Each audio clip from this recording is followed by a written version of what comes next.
Speed chop, all right? The very first thing, this has got to be paired with an elite get-off. If you have an elite get-off, the speed chop there is going to be great, okay?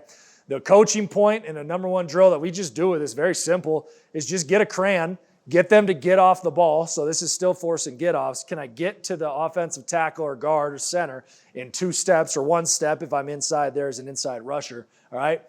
The speed chop will not work, and this goes back to rush IQ. If you got a guy who's going to pass at you and have high hands, you're not going to be able to speed chop. So you got to have some rush IQ to know who you're going against. This is going to be more of a double-arm swipe because you're going to be able to get underneath his hands and send him across.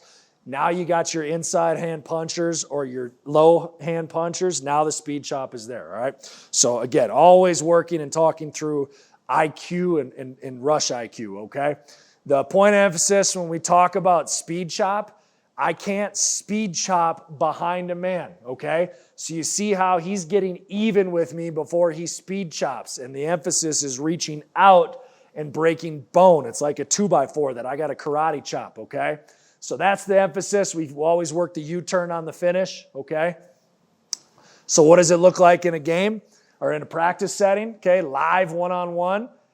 The speed chop's going to work if I can get to the upfield shoulder, okay? If you speed chop too low or too soon, you are toast, okay? So we always stress when we do that speed chop drill, very easy drill, like I said, and this is where it shows up. I mean, it's as simple as that, okay? The win here is actually from the outside arm reach that we talked about in pass rush fundamentals, right? But our get off, working that speed chop gets us a speed chop win, okay? Another rep of it right here, okay? Again, this is a really great job. You see how he stresses reaching out with that speed chop, okay?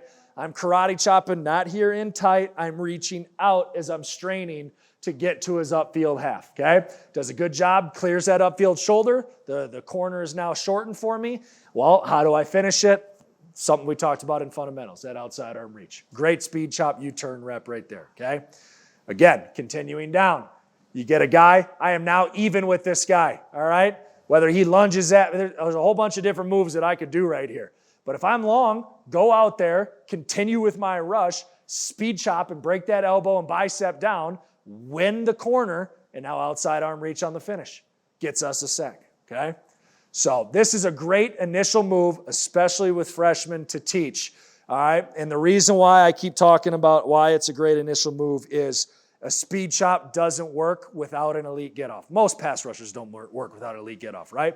But this one specifically, you're never going to be able to execute the speed chop unless my get-off was elite, okay? So this forces them to have elite get-off in these pass rush settings. Again, just a great job of snapping that elbow, breaking it on the speed chop, okay? Getting to that upfield shoulder, turning the corner with an outside arm reach, okay? All right? Again, in practice, speed chop, outside arm reach. You're just going to see it over and over again when you come watch film at the Air Force Academy, okay? Well, does it show up in a game? You sure bet it does, okay? Number 8 here on the left, the edge rusher playing for the Minnesota Vikings, does a great job with his get-off, all right? Jumps out of those stance, gets to the upfield shoulder, speed chops, but what's he forget to do? Outside arm reach. Just when you think he's really good in the NFL, make sure we send him these just so he stays on his toes working hard, right? Okay? Weak edge right here, okay, does a great job with the speed chop, okay? Comes off the edge, speed chop, okay? If you got, if you're a D-line coach who's got the ability in your program to also work with your inside backers, to work, if you don't coach the outside backer, you know, we run a 4-down front, so a version of that outside backer belongs to me up front, all right? But if you got outside backers, you got inside linebackers, you got DBs that are getting some pass rush work, this is the first move I would teach them, all right?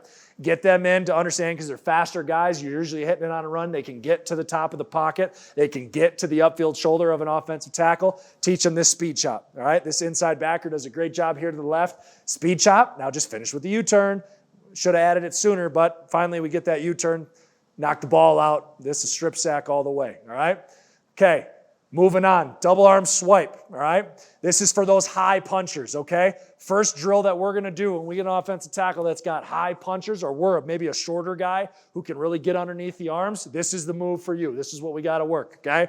So with that being said, this is the first drill you're going to want to do. rapid fire. We always teach double arm swipe in 2, but when we practice it on the rapid fire, we're going to work it on these pop-up agiles 4 in a row, okay? And then always U-turn finish on the reach, okay? Point of emphasis here when you're working a double arm swipe. I know a lot of guys teach this. It drives me nuts. If you put your hands together, all you've created is a little 4-inch by 4-inch box for you to strike with, okay? If you miss with those hands, you're toast. Now my body position is here. That offensive lineman's going to have full control over me. I got to get to maybe a rip or something. I'm in a lot of trouble, all right? To help you not miss, take your hands and separate them. This is what I teach in my system. It works for us. Separate your hands. They also don't have to travel together. It does not have to be together. It can be a 1-2, all right? I can target the inside wrist with my inside hand and then swipe across the elbow, whether it's with my forearm or my hand cupping underneath the elbow and sending it away, okay? I know there's different philosophies of sending it up and away or sending it down and away. As long as it's away, you're going to find a way to win, okay? What you choose on your philosophy of far or up and away or down and away is up to you, okay?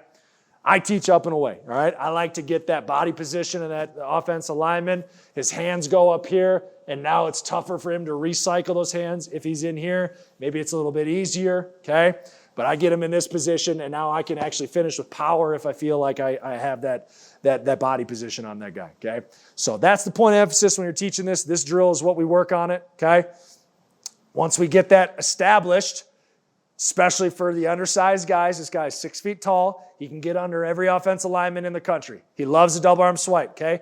Outside hand does a great job, does it in 2, okay? So his outside hand does a great job, hits kind of that bicep area. This offensive center does a terrible job also putting his face in the fan, but he double arm swipes and he brings it in 2. So his second double arm swipe right there, cycles through that second time, clears the block. Now he's on the upfield shoulder, outside arm reach. Great job there on the center with the double arm swipe, okay? Double arm swipe here from the edge, okay? Get off isn't great. We got a lot to work with here with this young pup, okay? But does a great job, all right, of doing it in 2, right? So, like I talked about, down and away, this is my problem with down and away, and if you miss, okay, you're now down and away, he's got body control over you. Now, 30 does a very good job with the speed of his hands and going 1 and then immediately cycling back into his second rep. Again, an offensive tackle is going to lose if you strike. He is going to recycle his hands. So we better recycle our hands as well, okay? So again, double arm swipe, point of emphasis in 2, all right? He wins that with that second double arm swipe. And now instead of the inside arm reach, teach the young pup to outside arm reach, and this will be a much cleaner win, okay? Well, let's do it on the other side, 3-0, okay? Get off. Horrible. We got to keep working all that. But we get into a position, that is a much better double arm swipe. I'm hitting those pressure points. I'm 1-2ing it. 1, and then a second one finishes. Now outside arm reach, though, on the finish, and we'll get even better, okay? So again, you're going to see this show up a bunch in these one-on-ones, okay? Again, 8 stick moves on this, okay? 1, 2, okay? He kind of does it with like a club fashion, but he is double arm swiping. He does it in 2, outside arm reach. That's how it should look in pass rush, okay? We did pass rush with 4 guys there at once, okay?